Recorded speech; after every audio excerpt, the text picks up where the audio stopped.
So anyway, last class was our test for Unit 3. I haven't received any of those yet, but that is something you guys can feel free to work on those next week if you guys are in school on Wednesday. Excuse me. So starting Unit 4, in fact, make a little note here, Units 4 and Unit 5 are put in this course for one main reason. Most of the students who take this course are either associate degree nursing students or paramedic students. And a high percentage of those students go on to take bachelor's degrees beyond the associate degree or technical diploma. And if you go on to a bachelor's degree, 2 math classes that you would be required to take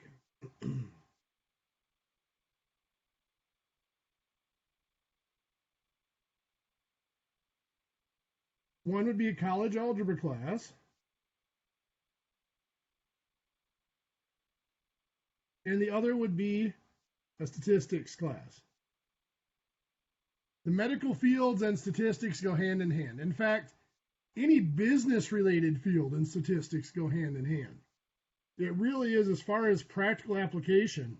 As much as I know many people hate the term statistics and hate statistics courses, it is probably the most utilized course in industry that there is. That's going to be Unit 5. And the college algebra is Unit 4.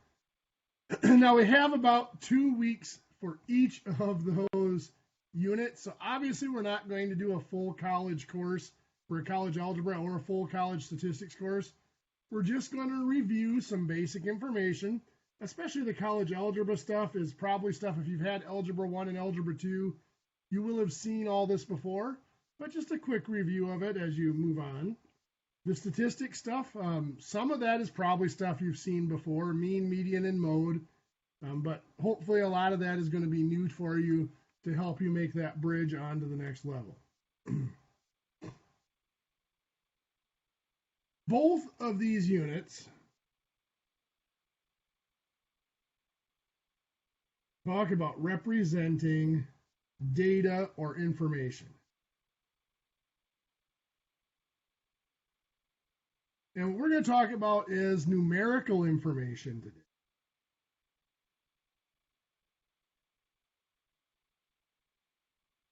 And we'll talk about displaying a value. And by displaying a value, I'm simply something like x equals 4. If I want to display that value, we have a couple of different methods of doing it. All of them involve a number line of some sort. Now, one that we saw back in January or early February was called a vector representation. A vector representation for x equals 4 is just an arrow that starts at 0 and goes to 4, which mechanically, if we're doing addition or any operations with those numbers, that is a very useful form because when we add numbers or combine numbers, it's a method of combining those vectors is mechanically what we do to combine those numbers. However, if I wanted to represent a lot of values, that representation would clutter this number line very, very quickly. So we can just use a point or called a coordinate. So x equals 4 is just a dot at 4. We have also used this representation for ranges of values. Like if I had x is less than 3, I might have my number line. X is less than 3 would be a dot at 3. Actually, not a dot. It would actually be a circle at 3. And an arrow pointing to the left because that's the side that the values that are less than 3 are on. Now notice I left that dot open. There's a difference between x is less than 3 and x is less than or equal to 3. X is less than or equal to 3, that dot would be filled in, colored in like that, called a solid dot. Mathematically speaking, this is what is called an open end. This is what is called a closed end or end point. We talk about an open interval. An open interval is an interval that does not include the endpoints. That's the open dot. Or a closed interval includes the endpoints or the boundary values. That's why it's a closed dot. We're not going to do much for set theory or sets in this course just because we don't have a lot of time. But the way it would get represented, the open end, we'll do it in red, less than 3 would be from negative infinity to 3, and it would be a round bracket. That is the open end bracket. Less than or equal to 3, it still goes from negative infinity to 3, but we use a square bracket. That square bracket is the closed end bracket. So this is telling us that the 3 is not included, but everything smaller than 3 is. 2.99999 is included, but 3 is not. This one is telling us that the 3 is included. It goes up to 3, and 3 is part of the interval. What we want to look at, the main portion for the next couple of hours of class, is going to be representing pairs of values. More specifically, linked pairs of values. And the mathematical term is ordered pairs. So in ordered pairs, what we have is we might have something like 3, 5. So we have two numbers here, the 3 and the 5, but the position matters. The first number stands for a specific thing, a specific value. It might be number of classes you're taking. And the second number also has a specific value. It might be the total number of credits that you have. So each number has a value, a meaning on its own, but then linked together, they have a meaning together. So 3 classes for 5 credits. So not only do the numbers matter, the order they are in matters as well. Well, if we try to represent these, there's 2 numbers, so putting them on a single number line doesn't really work. Some things that were tried, now you don't need to write these down because these are historical things here that you would never be tested on. But I think it's sometimes fun to understand a little bit of the math history. They actually tried doing a dot at 3, a dot at 5, and then an arrow going from the 3 to the 5, showing that the 3 is first and the 5 is second. But you can see, just like the vector representation for a single number up here, this type of representation would clutter up our graph very quickly. They tried using 2 lines.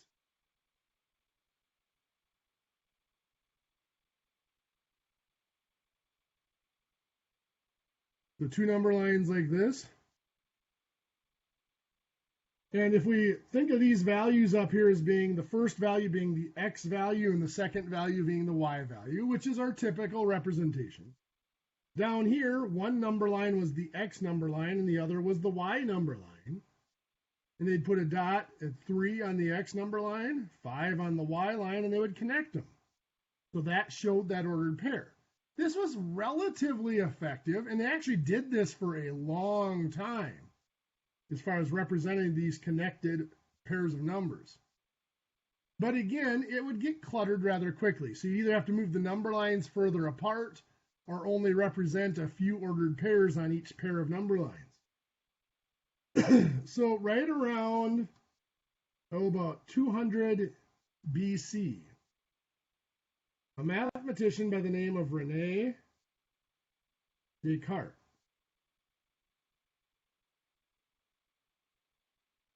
S in there, Descartes.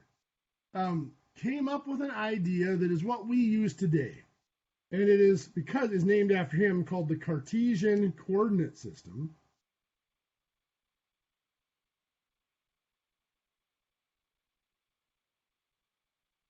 Or sometimes, to leave the name out of it, often referred to as the rectangular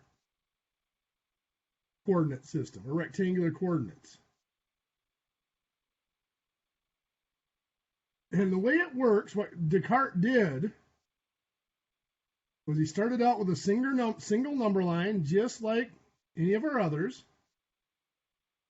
Positive going off to the right, negative going off to the left, as always. And that was the X number line, the first number in that ordered pair. Then Descartes put a second number line vertically through the 0 of the first number line. So that would be 0 for the second number line, and then numbering up was positive, and down was negative. And of course, the center then was 0, 0. That was 0 for both variables. That was referred to as the origin, because that's where both variables have the value of 0, or where both number lines basically originate.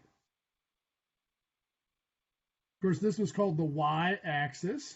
It is the number line that represented the y variable. The first number line represented the x variable, it's called the x-axis, and it divided us up into quadrants. This was called quadrant 1, often the first quadrant, because it's the one we use the most often. Both variables are positive there. In real life application, that's the one that gets used the most, where all of our values are positive. This was quadrant 2, or the second quadrant, just because there's a lot of applications. We talk about navigation and stuff like that, where our direction goes around counterclockwise. So they went around the graph counterclockwise. So then, of course, this would be quadrant 3 and quadrant 4.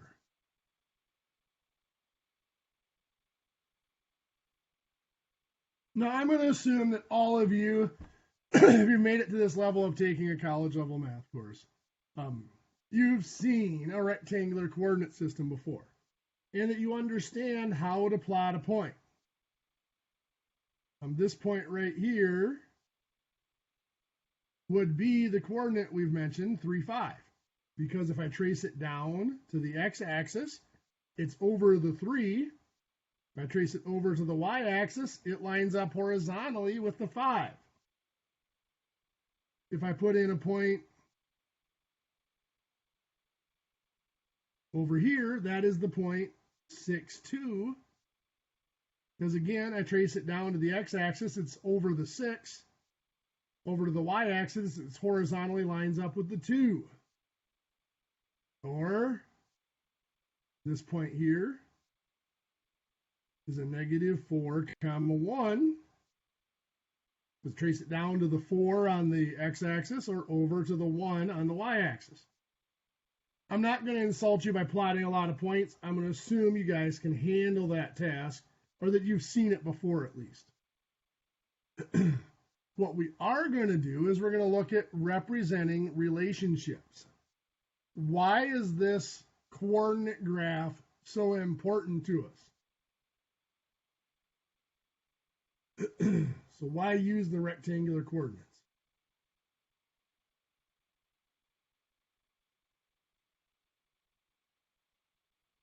Well, partly because there's a lot of things that are set up this way. Maps. Now, maps often don't use two numbers. They might use a number and a letter, but it is the same thing. If I'm trying to locate something on a map, I might look for a key and look up like the name of a city, and it might tell me that that city, for lack of creativity, I'm going to call it City A. is located at D7 on the map. So that might be, I go down on the bottom, A, B, D. That's telling me that the city is located in this band, the stripe above D.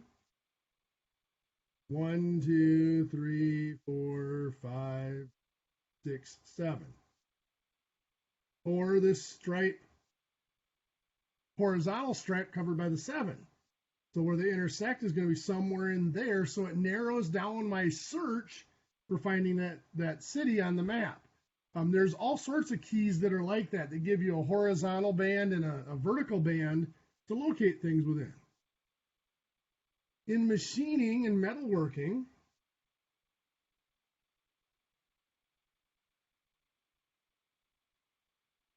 we use a lot of what's called CNC equipment. CNC stands for computer numerical control. Computer numerical control means it does just that. It might cut out a pattern in a piece of material.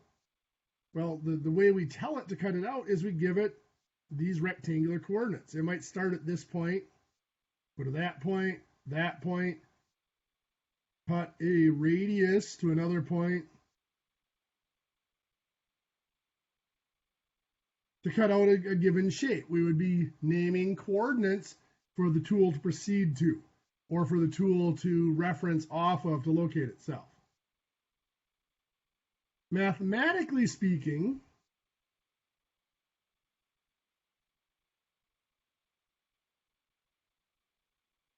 we use it to represent mathematical relations.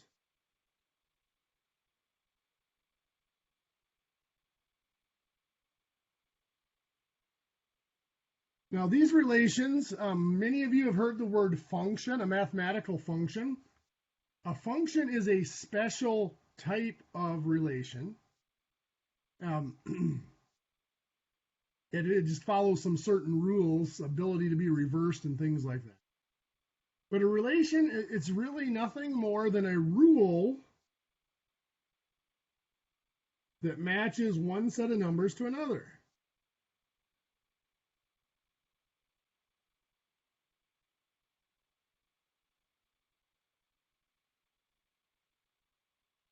So our ordered pairs, those are actually kind of a rule. The first number in the ordered pair is one set. The second number is from another set. It's matching them together.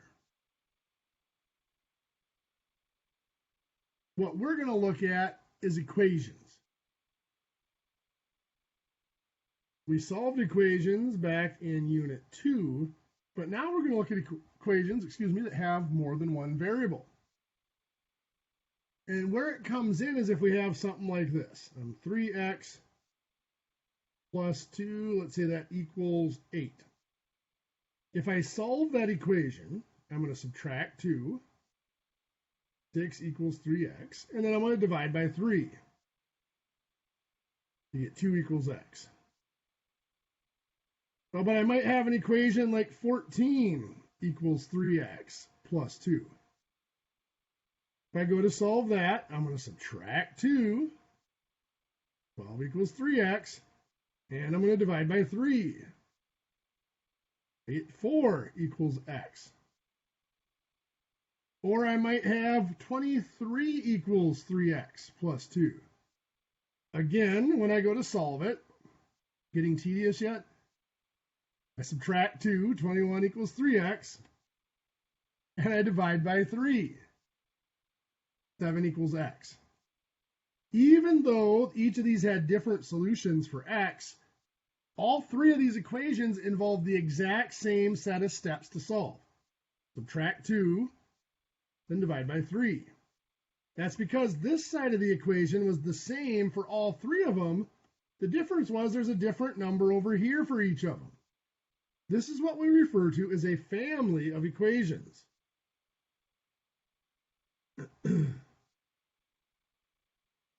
And we can represent the whole family by simply replacing this number on the left with a second variable. Y equals 3x plus 2.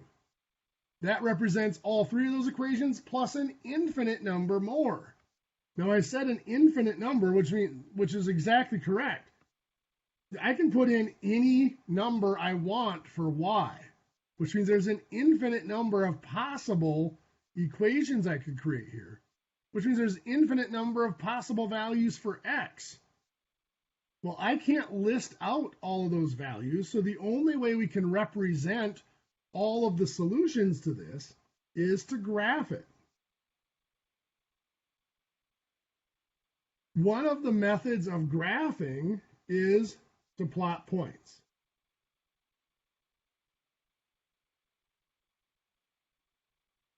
You find coordinates that fit that equation, that follow that rule. You plot those coordinates, those points on the graph, and then you figure out what goes on in between those points and you draw it in. Now, it's not as simple as most of us think. The way plotting point works, first step is to just randomly pick or use a method to pick values for x. You could pick values for y, but it's way simpler if you pick values for x. It's an easier calculation. You're just doing order of operations rather than having to solve an equation. Second, you calculate the corresponding value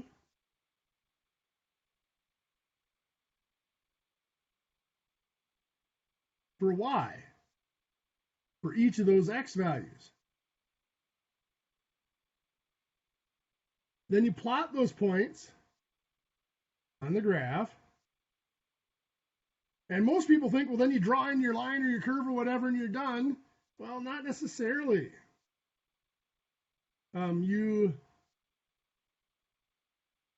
Once you've plotted those points, maybe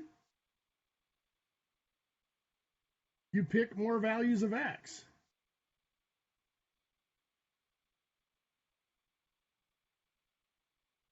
Once you've plotted those points, you can better see on the graph where you need more points. In other words, what values of x you should use to fill in those gaps in your pattern, or where you need more information to figure out what the pattern is. And eventually, you draw the curve. But this part here, maybe you pick more values of x, cycles back up here then, and you might repeat that several times before you get enough points on your graph to be comfortable on making the graph.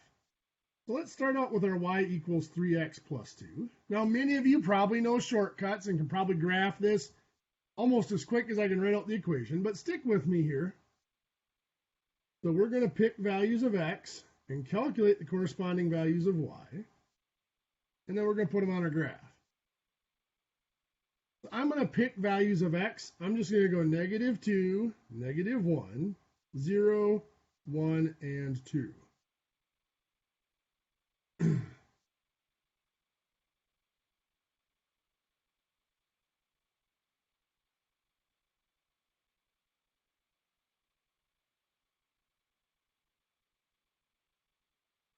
So for each of those values of x, I got to figure out what value y is.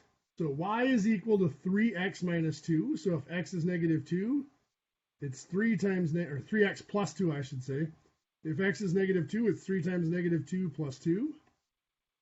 3 times -2 is a -8, plus 2 is a 3 times -2 is a -6, plus 2 is a -4. So what that is saying is when x is -2, y is -4. Next one, x is -1, so y is 3 times -1 plus 2. 3 times -1 is -3, plus 2 is -1. So when x is -1, y is also -1. If x is 0, y is 3 times 0 plus 2. Well, 3 times 0 is 0, plus 2 is 2. So if x is 0, y is 2. If x is 1, y is 3 times 1 plus 2. Well, 3 times 1 is 3, plus 2 is 5. So when x is 1, y is 5. And finally, if x is 2, y is 3 times 2 plus 2. 3 times 2 is 6, plus 2 makes 8. So when x is 2, y is 8. So let's plot those points. The first we have negative 2, negative 4 is right there. Negative 1 is right there. 0, 2, 0, 2 is right there. 1, 5, right there. And 2, 8. Now we notice that all those points fall on a line. They line up straight. So we draw our line through it. We're pretty comfortable. Actually, with only 3 or 4 points, we probably would have been pretty comfortable knowing that that was a line. We could have drawn the line through them. But not all of our graphs are quite that simple. We might have something like y equals x squared minus, what do I want to put in here? 2x minus 3. So if I want to graph this, we'll pick values for x and then figure out what y has to be. Now we're going to plot those points. So let's pick negative 2 for x and find y. Well, y would be negative 2 squared. Don't forget to put it in parentheses, or your calculator might not square it properly. Minus 2 times negative 2 minus 3. Notice I didn't put all the values for x in because it's going to take me a little more space to do this. Negative 2 squared is a positive 4. Negative 2 times negative 2 is also a positive 4, minus 3. 4 plus 4 minus 3 is 5. So when x is negative 2, y is 5. That's our first ordered pair. Next, let's do negative 1 for x. So y would be negative 1 squared minus 2 times negative 1 minus 3. Negative 1 squared is 1. Negative 2 times negative 1 is a positive 2. Minus 3. Well, 1 plus 2 is 3. Minus 3 is 0. So when x is negative 1, y is 0. If x is 0, y will be 0 squared minus 2 times 0 minus 3. Well, 0 squared is 0. Negative 2 times 0 is 0. That's just negative 3. So when x is 0, y is negative 3. Do a couple more points. Let's do negative or positive 1, for x.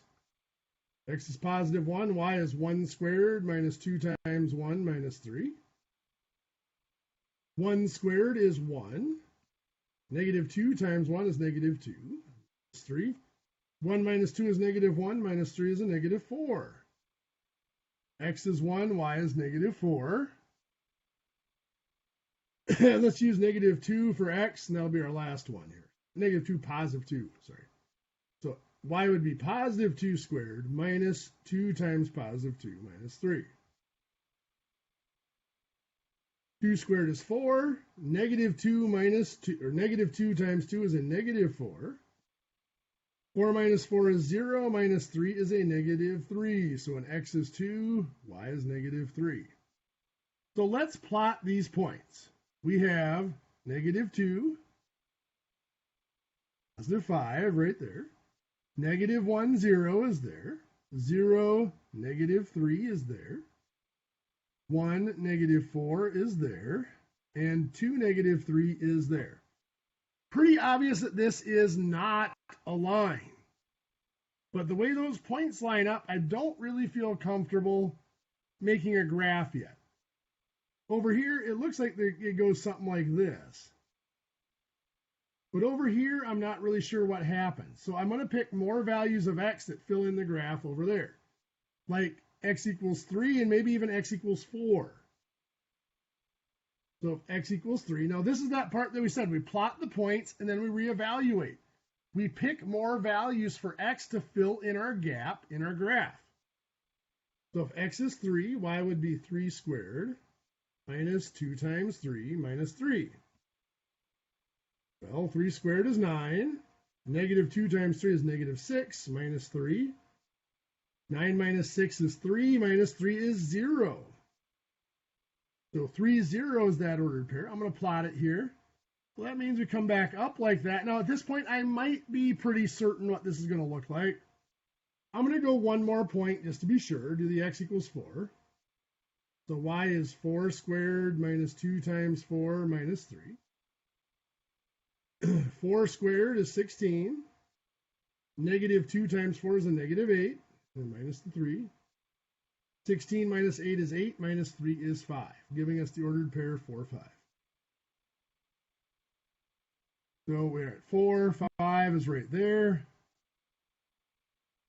There's the rest of the graph. And we see that that is our graph. We draw it in. Now notice I put arrows at the end of this graph. I did the same with our line here. Because the values of x can keep going as far positive or as far negative as we want to go. Literally off to positive infinity or negative infinity. So the arrows indicate that these graphs could keep going in those directions.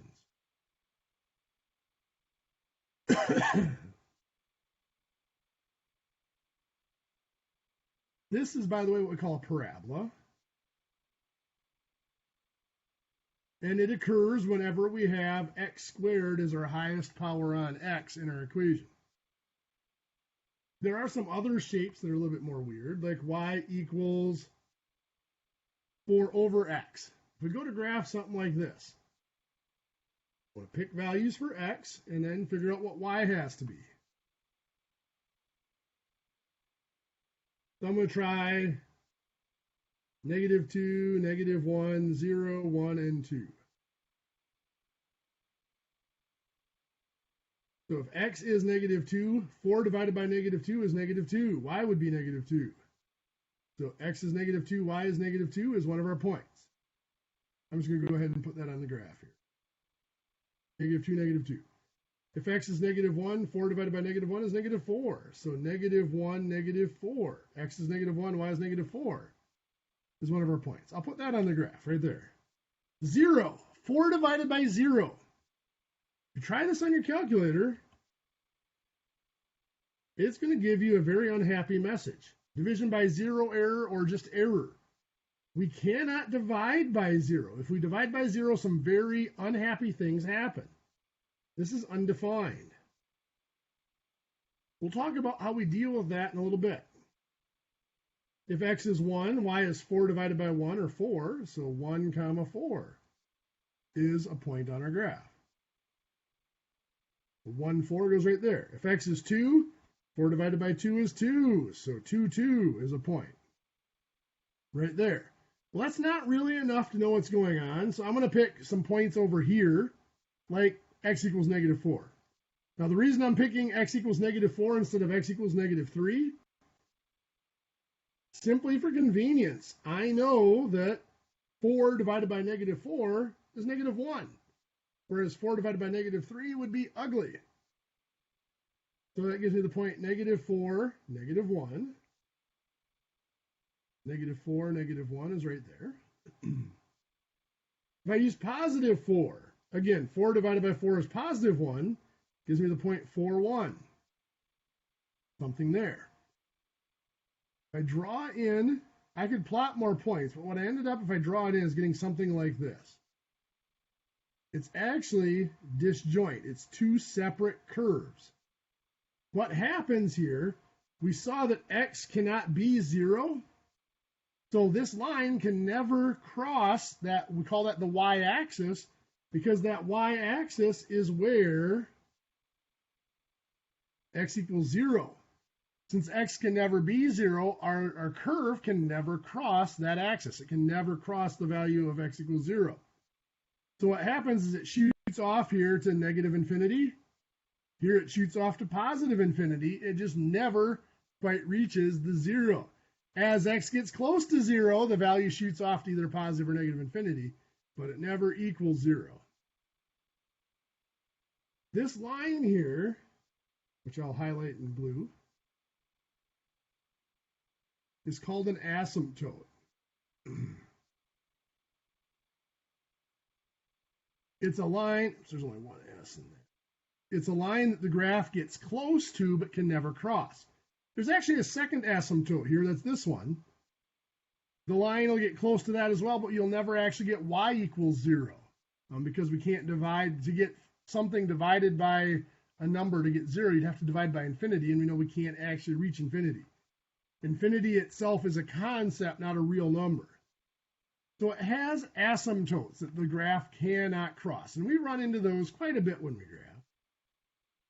A second thing that's going on here is called a limit on or a restriction on.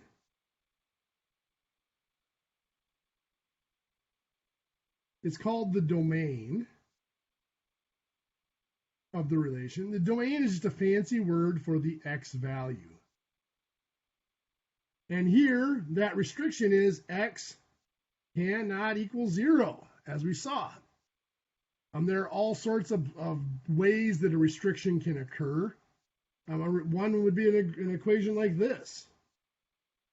Y equals the square root of x plus 2. Well, if I graph here x and y, I'll let x equal negative 2, negative 1, 0, 1, and 2. If I put negative 2 in for x, well, it's the square root of negative 2 plus 2. That's the square root of 0, which is 0. So when x is negative 2, y is 0.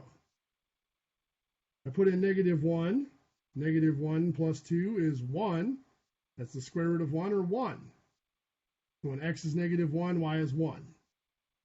I put in 0 for x. 0 plus 2 is 2, so it's the square root of 2. 1.414. So when x is 0, y is 1.414. I put in 1. I got 1 plus 2, which is 3. So the square root of 3 is 1.732. I've got 0, 1.732. And if I put in 2, 2 plus 2 is 4. Square root of 4 is 2. So when x is 2, y is 2. If I plot those points,